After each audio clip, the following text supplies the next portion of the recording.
Hello, and very pleased to have you here again. Today I have perhaps a little bit of a moan, but there's something I think I need to speak about this world, that there are some very strange things that we as humans do in order to avoid acknowledging God. And a couple of things just to show how absurd these steps are that we take. For example, if I were to tell you that there had been a huge explosion and I went along to the site after the explosion and there was a car completely formed, wheels, fuel in the tank, everything ready to go, you'd look at me and say, I mean, how stupid do you think I am that I'm going to believe a story like that? And yet, people would claim that there was this big bang that created everything. And whereas you might say, but I mean, it's impossible to create a car, there are so many components.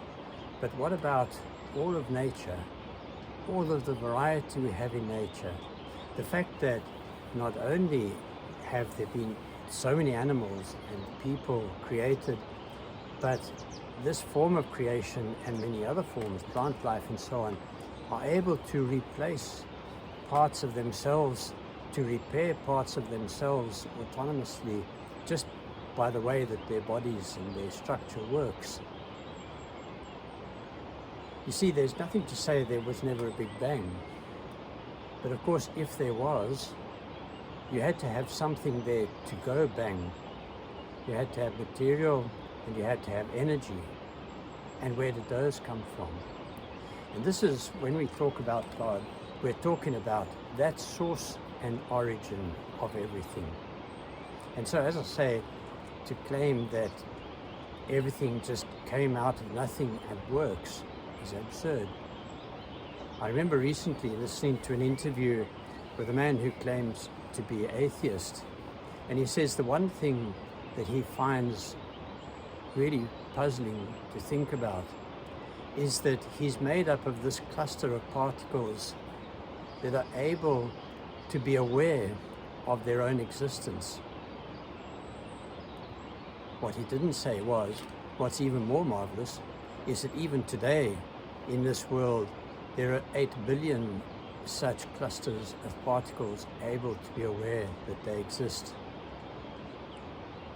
You see, creation is just so vast that there is no way that we can explain it working as perfectly as it does without some design behind it.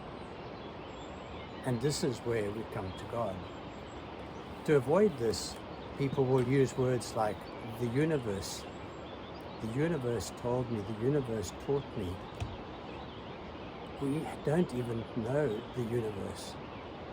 We can see as far as we might want to see, but given that there are no outer limits, you'll never see to the end of the universe, and so we don't even know the whole universe. Then it comes down to the fact that quite often people who would knock religion, would knock spirituality, have perhaps not even really looked at the Bible.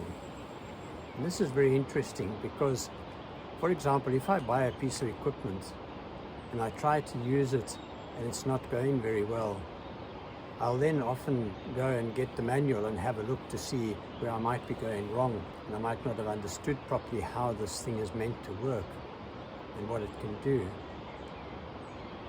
That manual is actually put out by the originator of that piece of equipment,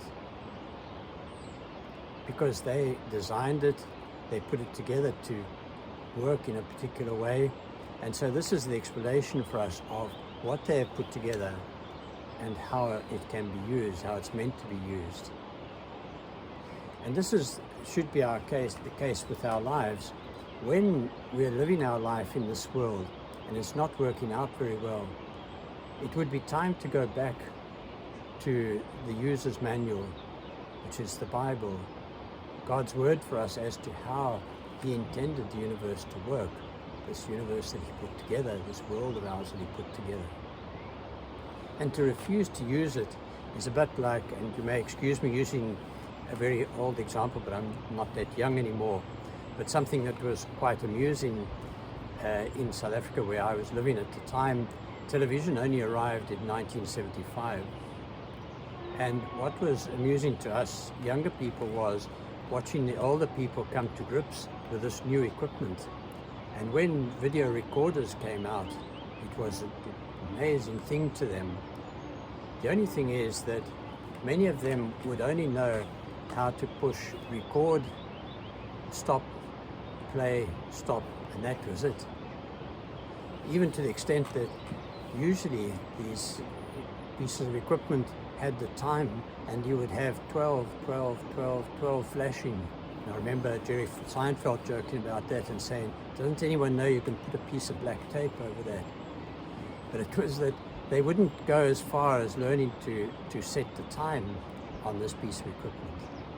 And when you tried to explain to them that if they would just learn to use it properly and look at the instruction manual, they would find that it wasn't that they could only record what they were watching and so therefore only have recorded what they'd already seen, but they could set it to record stuff that was on when they weren't there, and so they could watch it when they had the chance to watch it. And they would say, oh no, it's too complicated, and they wouldn't go and look at the manual. And so they limited what they could do with this equipment tremendously. They missed a very important part of what the function of this was meant to be. And as I say, this happens also in life, where people refuse to go to the handbook. People refuse to go to the user's manual and learn what great things there are in life for us. What a wonder this life really is. And so they miss out on so much of the beauty, of the wonder, and of the marvel that life is. And so, as I say, if we can get back to good terms, if people don't like to use the word God, perhaps creator would be better than universe. But I can only think the only reason people wouldn't want to say the word God is because it makes them feel lesser than him. And indeed we are lesser than him.